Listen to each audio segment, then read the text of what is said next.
રંગીલા શહેર રાજકોટમાં છું અને રાજકોટવાસીઓ બધા જ ખૂબ નારાજ છે, અકળાયેલા છે કે રાજકોટનું તંત્ર એવો નિયમ લઈને આવેલી છે કે હેલ્મેટ કમ્પલસરી, હેલ્મેટ પહેરવું જ જોઈએ, મનુષ્યનું જીવન બચતું હોય તેનાથી મોટું કંઈ નથી. પણ જે સરકાર હેલ્મેટનો કાયદો લાવી રહી છે એને ખરેખર રાજકોટવાસીઓના, ગુજરાતની જનતાના જીવન વચ્ચેમાં રસ છે.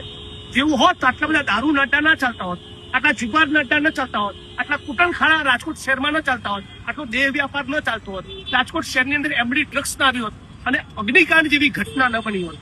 આ સરકારને મનુષ્યના જીવન બચાવવામાં રસ હોત તો ડીસાની ફેક્ટરીમાં આગ ન લાગી હોત અને હમણાં વડોદરા શહેરમાં બ્રિજ કોલેપ્સ થવાના કારણે, બ્રિજ તૂટવાના કારણે 20 થી વધારે નાગરિકોનું જીવન હુમાયા ન થયું હોત.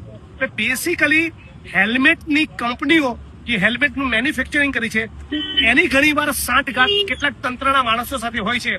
એમને રીઝવવા, એમનો ફાયદો કરાવવા, એમનો ગજવા ભરવા માટે લોકોને પરેશાન કરવામાં આવતા હોય છે. અને રાજકોટવાસીઓનું ખાસ કેવું છે કે હેલ્મેટ અમને પહેરાવો, નો પ્રોબ્લેમ, અમે પહેરીશું, પણ એ પ્રમાણેના રોડ રસ્તા તો આપો. ચારેકોર રાજકોટ શહેરમાં ભૂવા, ચારેકોર ખાડા, ભ્રષ્ટાચારના કારણે, ભારતીય જનતા પાર્ટીના ભ્રષ્ટાચારના પાપના કારણે આખું રાજકોટ શહેર બરબાદ થઈ ગયું. રાજકોટ જેતપુર હાઈવેની પરિસ્થિતિ કંગાળ છે, બિસ્માર છે.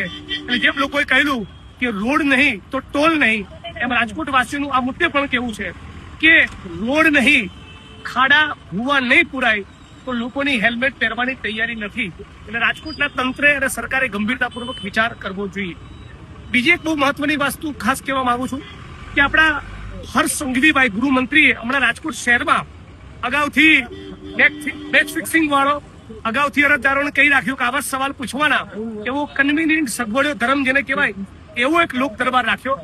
આવનારા દિવસોમાં હું લોક દરબાર રાખીશ અને નકલી નહીં, અસલી લોક દરબાર હશે ત્યારે ખબર પડે કે રાજકોટ શહેરમાં કેવા ધંધા ચાલી રહ્યા છે અને રાજકોટ ભારતીય જનતા પાર્ટી એ કેવું શાસન ચલાવી રહ્યું છે.